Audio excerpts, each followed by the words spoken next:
दिल्ली चुनाव जो था एक तरह से नाक का सवाल बन गया था। प्रतिष्ठा दांव पर लगी थी बीजेपी की भी और जिनकी सत्ता थी आपकी भी। तो एक तो सत्ता बचाने के लिए लड़ाई लड़ी जा रही थी आपकी तरफ से, और 27 साल का सूखा खत्म करने के लिए बीजेपी दांव पर अपनी प्रतिष्ठा लगा चुकी थी। जीतना बीजेपी के लिए क्या इतना ज़्यादा ज़रूरी था, या केजरीवाल को हराना ज़्यादा ज़रूरी था? दिल्ली को दिल्ली चुनाव से केवल एक आधे राज्य के चुनाव से ना देखें। दिल्ली जो है, दिल्ली में नाम में ही समाहित है, दिल्ली दिल है।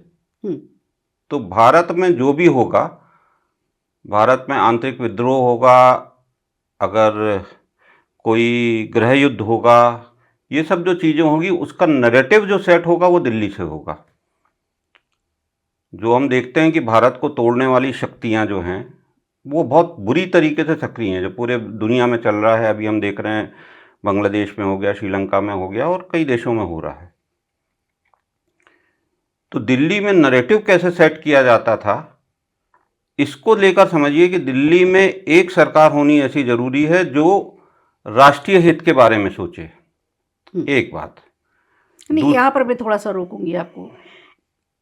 दो ही पार्टियां थी ऐसी, बीजेपी और कांग्रेस, जिस पर जनता भरोसा करती आ रही थी पिछले कई सालों से, जब से आज़ादी मिली तब से। लेकिन ये तीसरी पार्टी ऐसी आई थी जिस पर दिल्ली की जनता ने भरोसा जताया, और एक बार नहीं 2 बार भारी बहुमत से जिताया उसको।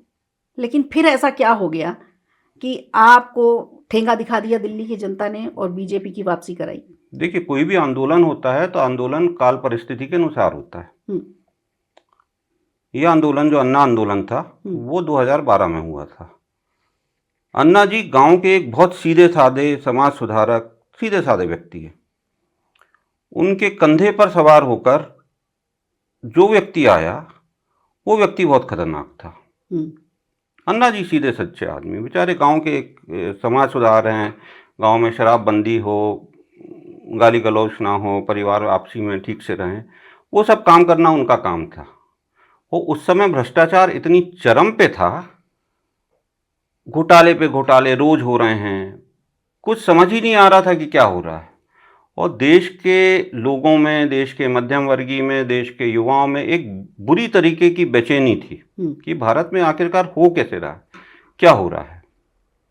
अब स्वर्गीय हो गए हमारे प्रधानमंत्री, अब उनके बारे में ज़्यादा बोलना ठीक नहीं है, लेकिन ऐसा लग रहा था कि कोई प्रधानमंत्री है ही नहीं और सरकार भगवान भरोसे चल रही है। मतलब क्या हो रहा है कुछ समझ में ही नहीं आ रहा था। तब वो आंदोलन खड़ा हुआ और उस आंदोलन में लोग अपनी नौकरियां छोड़ छोड़ के आए, क्योंकि उनके मन में था कि भारत को हम ठीक करेंगे। ठीक। तो उसके बाद जो उस आंदोलन से निकले लोग, उस आंदोलन से काफ़ी लोग निकले, उसमें कोई दो मत नहीं है, बहुत अच्छे लोग भी निकले। किरण बेदी जैसे लोग शामिल थे, कुछ आर्मी के रिटायर्ड अफसर शामिल थे, कुमार विश्वास जैसे लोग भी शामिल थे। तो बहुत अच्छे लोग भी शामिल थे क्योंकि इनको देश की चिंता थी। लेकिन कुछ ऐसे लोग भी शामिल थे जो भारत विरोधी थे, जो भारत को दूसरी दृष्टि से देख रहे थे, भारत को तोड़ने वाली दृष्टि से देख रहे थे। और आखिरकार उन्होंने उस आंदोलन का फायदा उन्होंने उठाया और फिर वो राजनीति में आए, और राजनीति में धीरे धीरे उन्होंने सबको साइडलाइन कर दिया। अब आप देखिए, अगर आम आदमी पार्टी में पहले बहुत नाम आते थे, आंदोलन में भी किरण बेदी एक बहुत बड़ा नाम है, भारत की शायद प्रथम महिला आईपीएस हैं, और बहुत उनके उनके मतलब बहुत अच्छी धारणा रखता है समाज उनके बारे में। उन जैसी महिला का आना सामने तो लोगों का विश्वास था, तो उस विश्वास से और राजनीति को सुधारने के लिए लोगों ने वोट दिया, जिसमें कोई दो मत नहीं। और फिर वो जीत कर आए। तो उस आंदोलन से निकले, लेकिन फिर जब जीत कर आए तब उन्होंने सारे लोगों को साइडलाइन कर दिया। और 70 में से 67 सीटें जीत कर एक बड़ा बहुमत नहीं, हासिल पहले किया। चुनाव में उनको 70 में से इसके पहले वाले चुनाव में, हाँ, ये जो चुनाव हुआ इसके पहले चुनाव में 67 सीटें बहुत मायने रखती हैं जीत के लिए।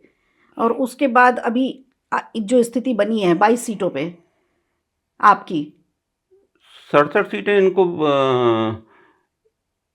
15 में मिली थी, 20 में इनको 63 सीटें मिली, और उसके पहले 67 मतलब के जब पहले भी जीते ये 60+ पे ही गए ना। नहीं, सब पहले वाले में 28 पे थे, 28 जब पे इन्होंने थे, उसके बाद कांग्रेस के साथ कोएलिशन किया। हाँ, उसके बाद ये 60+ पर ही रहे, हाँ, 60+ है पे ना। रहे। और उसके बाद से घट करके ये काफी काफी नीचे पहुंच गई सीटों की संख्या इनकी। हाँ, आपसे अगर ये समझें कि केजरीवाल के हार के कौन कौन से मुख्य कारण आपको दिखते हैं, जनता तो समझ ही रही है, लेकिन अगर आप गिनाना चाहें तो कौन कौन से 2-3-4 कारण आपको समझ में आते हैं, मुख्य कारण?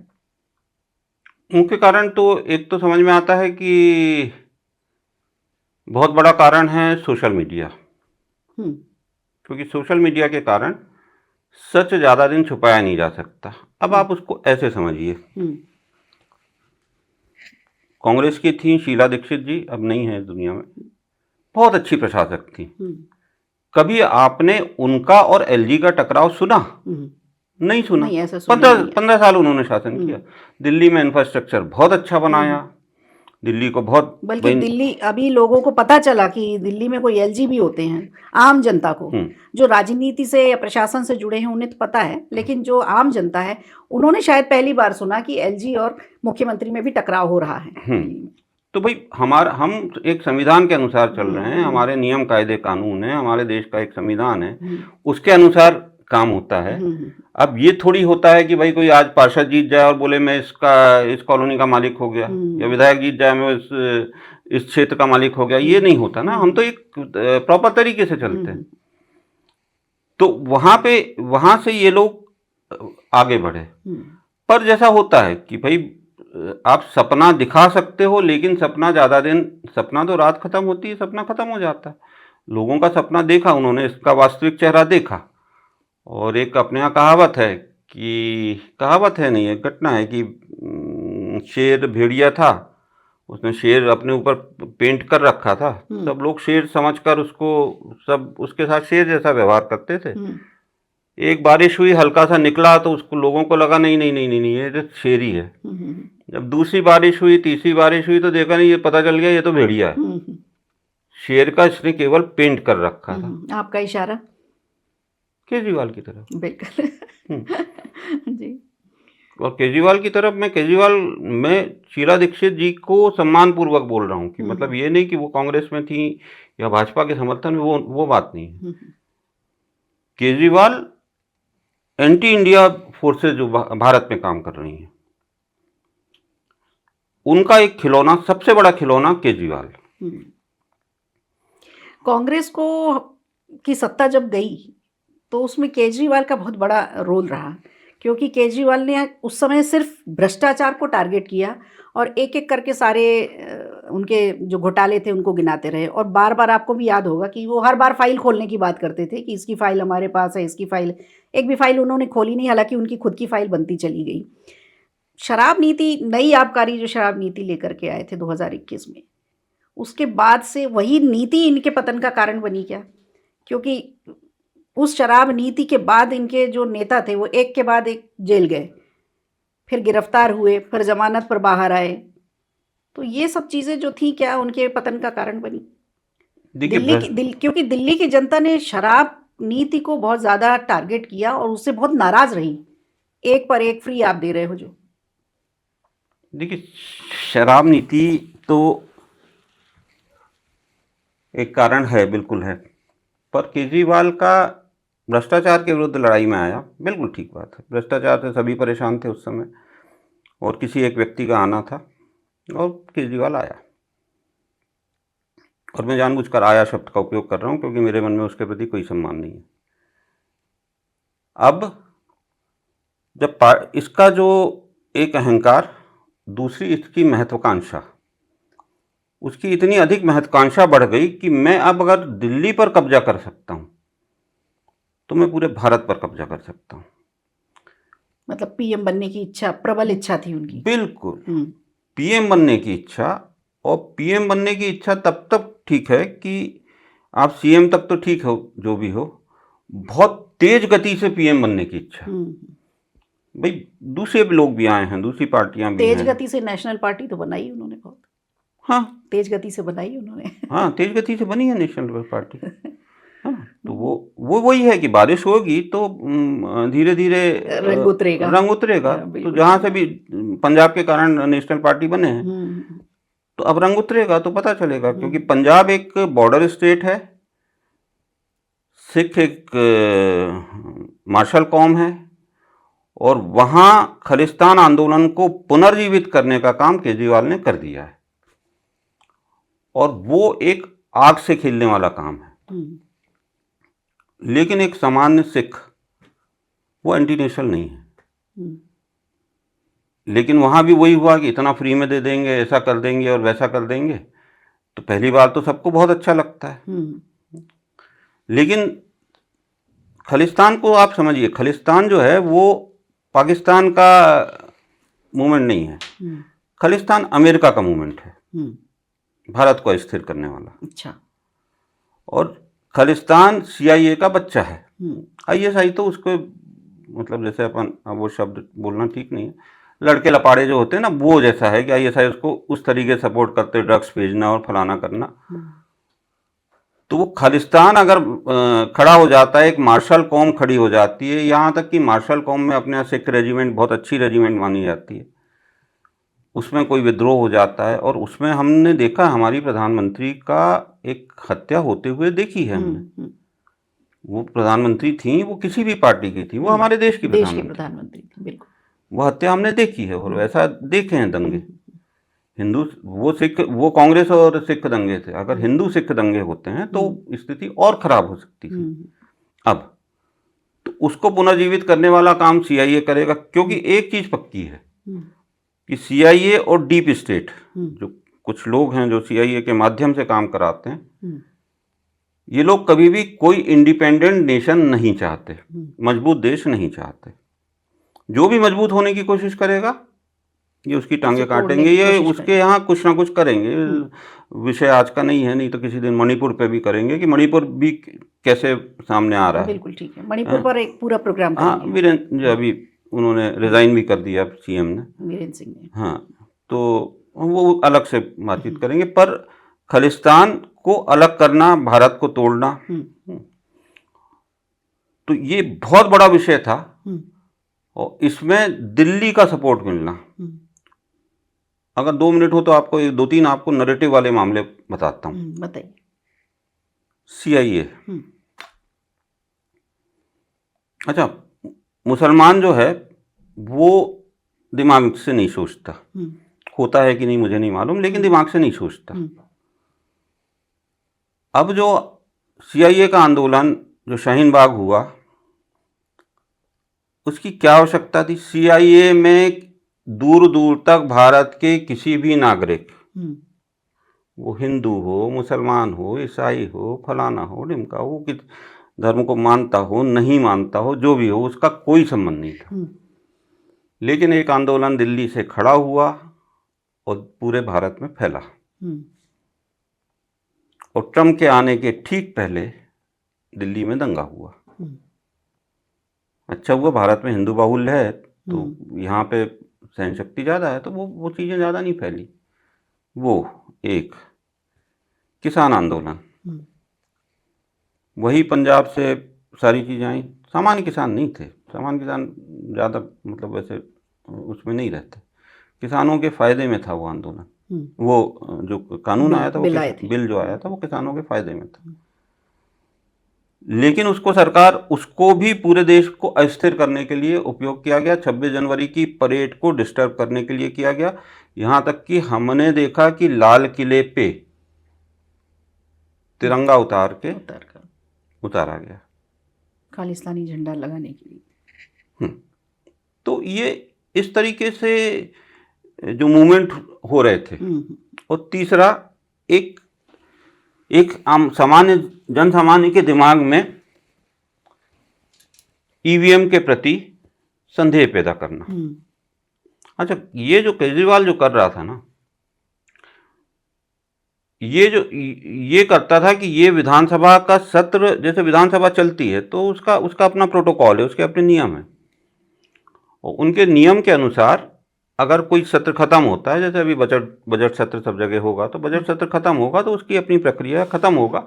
अगला सत्र बुलाया जाएगा तो उसके कुछ दिन पहले सबको सूचित किया जाएगा, सब सदस्यों को, और फिर आएगा कम से कम 7 दिन 10 दिन पहले, और सबको सूचना कर दी जाएगी। ये वहाँ पे सत्र खत्म नहीं करते थे, सत्र को स्थगित करते थे, क्योंकि स्थगित हुआ है मतलब अगला सत्र बुलाना है, वो 24 घंटे का काम है, केवल फ़ोन पे, सोशल मीडिया पे या व्हाट्सएप पे सूचना करो और अगला सत्र बुला लो। और पता चल रहा है कि किसान आंदोलन पे 3-3 दिन बहस हो रही है, जबकि दिल्ली में किसान है ही नहीं, दिल्ली का विषय ही नहीं है। दिल्ली में तो किसान नहीं थे, लेकिन किसानों के लिए भी ये कहा गया कि जो आसपास की जगह थी, हरियाणा के किसान, पंजाब के किसान, कुछ उत्तर प्रदेश का भी एक हिस्सा है, वहाँ के भी किसान, सारे लोग इकट्ठे हुए थे और टिकैत तो सबसे आगे थे उसमें, उस समय ट्रैक्टर लेकर के। उस समय ये शिकायत भी हुई थी कि किसान क्या पंजाब और हरियाणा में ही है, बाकी जगह तो किसान खेतों में काम कर रहा है। तो ये बहुत बड़ा मूवमेंट था ये, जैसा कि आपने अभी बताया कि शाहीन बाग के बाद ये किसान आंदोलन वाला। तो ये क्या CIA का ही था सब कुछ किया हुआ? कॉम्बिनेशन था CIA और जो एक जिहादी ग्रुप जो पूरे विश्व पे कब्जा करना चाहता है, वो भारत को अस्थिर करने चाहते हैं। भारत को, सबका उद्देश्य है भारत को अस्थिर करना। 2015 में, और जो माओवाद है जिसको हम नक्सलवाद भी बोलते हैं, केजरीवाल क्या इनका सबका रिप्रेजेंटेटिव, हाँ, ये जो शतरंज की बिसात बिछाई गई थी डीप स्टेट और CIA की तरफ से, मोहरा केजरीवाल थे, उसमें केजरीवाल का फायदा होगा निश्चित रूप से, तो वो उनका मोहरा बने, तो वो देश के टुकड़े भी करने को तैयार हो सकते हैं। भाई ये बात तो कुमार विश्वास स्वयं बोल रहा है, उनका सबसे खास आदमी जिसने स्थापना की आम आदमी पार्टी की, वो आदमी खुद बोल रहा है, खुलकर बोल रहा है, ऑन रिकॉर्ड बोल रहा है कि इस आदमी ने बोला कि अगर मैं दिल्ली का CM नहीं बनूंगा तो कहीं का प्रधानमंत्री बनूंगा। भाई कहाँ के प्रधानमंत्री बनोगे? पंजाब? मतलब पंजाब हमसे अलग कर दो। हम तो आज भी कोई अगर सिख होता है तो हम बोलते हैं भैया पगड़ी बांधो, पगड़ी हमारी शान है। गुरु गोविंद सिंह जी भाई हमारी शान रहे हैं, वो हमारे गुरु भी रहे हैं। और अभी तो शायद आपको पता होगा कि कल राज्यसभा में उपराष्ट्रपति महोदय ने आदेश जारी कर दिया है कि जो अपनी संविधान आएगा उसमें जो 22 चित्र है, मूल चित्र, उसके सहित आएगा, अब नई प्रिंटिंग में उसके सहित आएगा, उसमें गुरु गोविंद सिंह जी की भी फोटो है।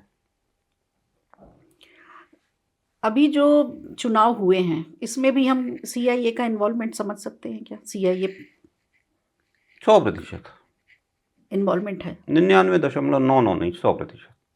अच्छा, बीजेपी का जीतना क्यों ज़रूरी रहा और केजरीवाल का हारना या केजरीवाल को हटाना क्या ये बहुत ज़्यादा ज़रूरी था? मतलब वो चुनाव के तरीक़ों से हटे हैं और जनता ने भी उनको हटाया है क्योंकि उनकी रणनीतियाँ कुछ इस तरह की थी जो जनता के अगेंस्ट जा रही थी, जनता उसे पसंद नहीं कर रही थी।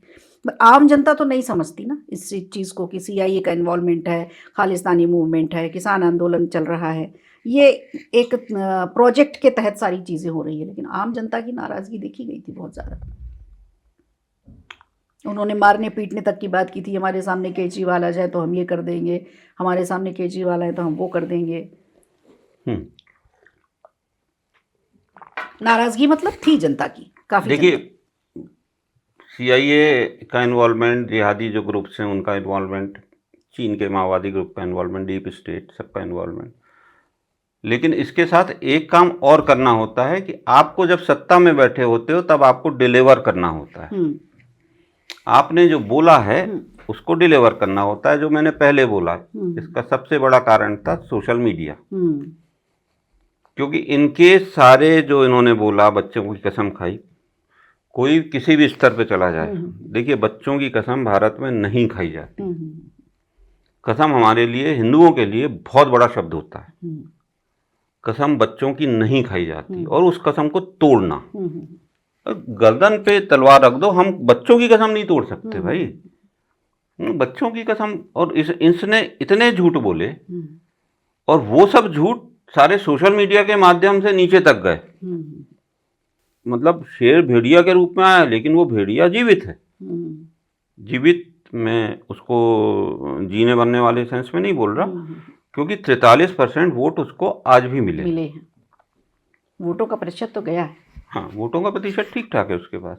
वो ये वोटों का प्रतिशत कैसे आया उनके पास? 43% वोट अभी भी आ रहे हैं इस कंडीशन में भी, 10 साल की उनकी सत्ता विरोधी लहर रही, फिर भी 43% वोट गए उनको। अवैध जो रोहिंग्या हैं वहाँ पर, बिल्कुल, जो बसाए गए हैं, क्या उनका इन्वॉल्वमेंट है वहाँ उसमें? 100%। अगर वो अवैध हैं तो वो वोट कैसे दे सकते हैं? क्या इसके लिए भी पूरी स्ट्रेटजी उनकी तैयार की गई? हाँ हाँ हाँ हाँ, स्ट्रेटजी तो आपका आधार कार्ड बनाना बहुत आसान काम है, बिल्कुल, हम बहुत लोगों ने आसान। भी देखा 20-20 रुपए में दिल्ली में बने हैं आधार कार्ड। हाँ, लेकिन ये सब हमारे सिस्टम की भी तो गलतियां हैं। 20 रुपए में आधार कार्ड कैसे बन जाता है? अब सिस्टम पे जाएंगे तो बहुत सारी गलतियां सिस्टम में हैं, है ना। लोकतंत्र है, सिस्टम में गलतियां बिल्कुल हैं। लोकतंत्र की कुछ कमियां होती हैं, वो कमियां हैं, इसमें कोई दो मत नहीं, लेकिन वो लोकतंत्र की कमियां हैं, कि भाई अभी हम उस स्तर पे नहीं पहुंच पाए, है ना। भाई एनआरसी अगर हो जाता है तो चीज़ें ठीक हो जाती हैं, लेकिन सीआईए में ही इतना तांडव कर दो कि एनआरसी ना हो पाए, तो वो एनआरसी नहीं करने का, वो सीआईए का एक आंदोलन का एक कारण ये भी था कि एनआरसी ना हो। एक बात।